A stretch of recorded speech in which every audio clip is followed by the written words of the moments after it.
افسانه نام دارد جزای هیله‌گر. بود نبود یک روباه بود. روباهی عیار بود، به خوردن تیار بود. طاقتی کار نداشت، از مهنت بیزار بود. یک روز از تنهایی زیق شد و به سر راه برآمده با سنگ پشت و مورچه واخورد.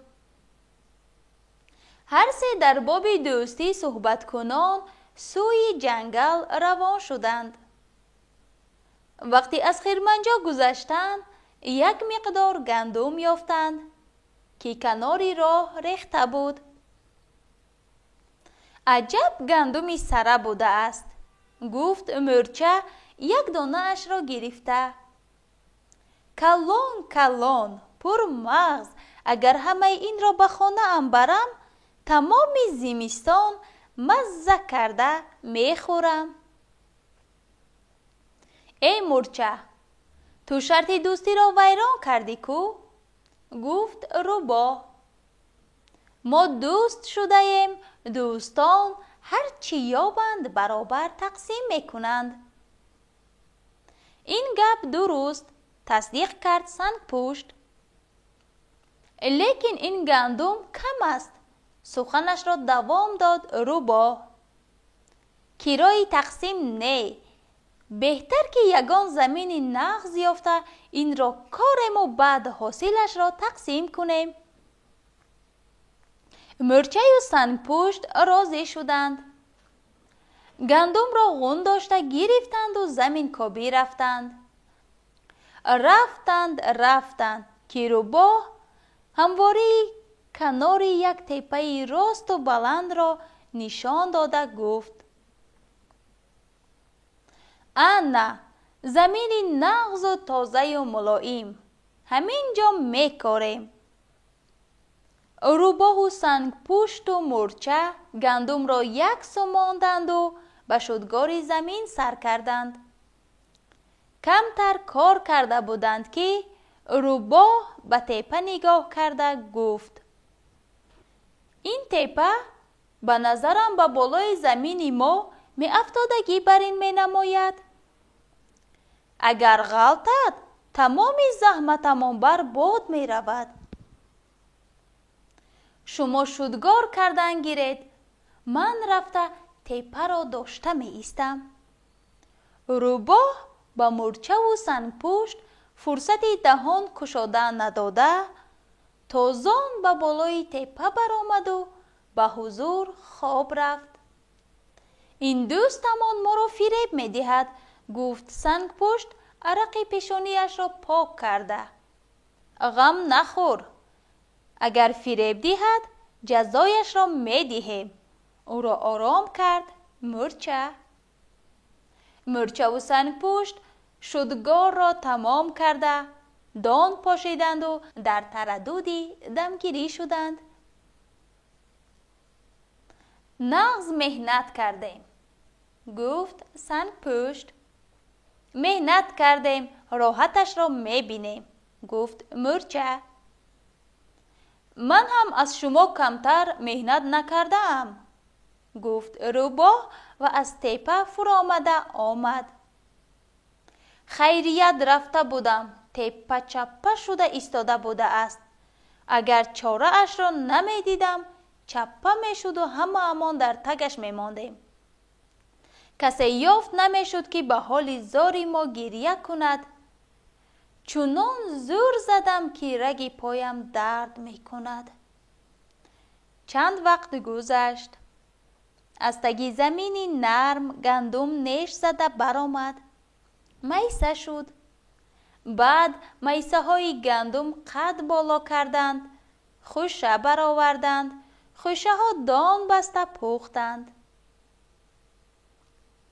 مورچه و سنگ پشت به سر گندمزار آمدند، آن را درویده بند بستند، خیرمند کردند، کوفتند، بعد باد داده غلبیر کردند و اکنون تقسیم می کردند که از کجای روباه رسیده آمد. السلام شریک ها، این گندم بسیار نیکو، گفت دومش را بازیدار رانده روباه. 3 تقسیم کنیم به هر کداممان کم کم می رسد. برکتش می پرد. بهترش یکی امان گیریم. خیر، تو مهنت نکرده ای؟ نگیر.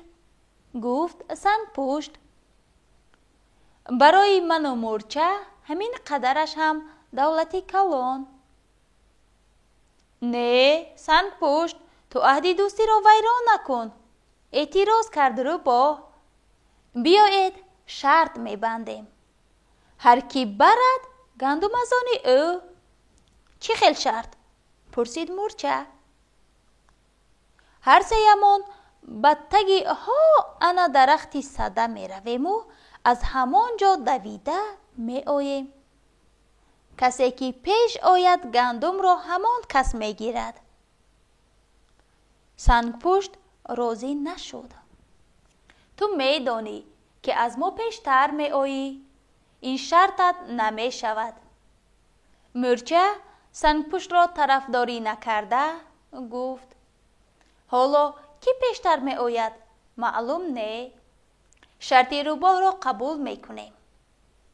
مورچه به سنگ پشت چشمک زد و بعد وقتی روباه به طرف صده روان شد به گوشش چیزی گفت. هر سه به تگی صده آمدند. تا آنجا قریب 100 متر بود. تیار شوید گفت روباه. مورچه و سنگ پشت به دویدن آماده شدند. 1 2 3 دویدیم. گفته روباه به طرف خرمن چارخیز زد.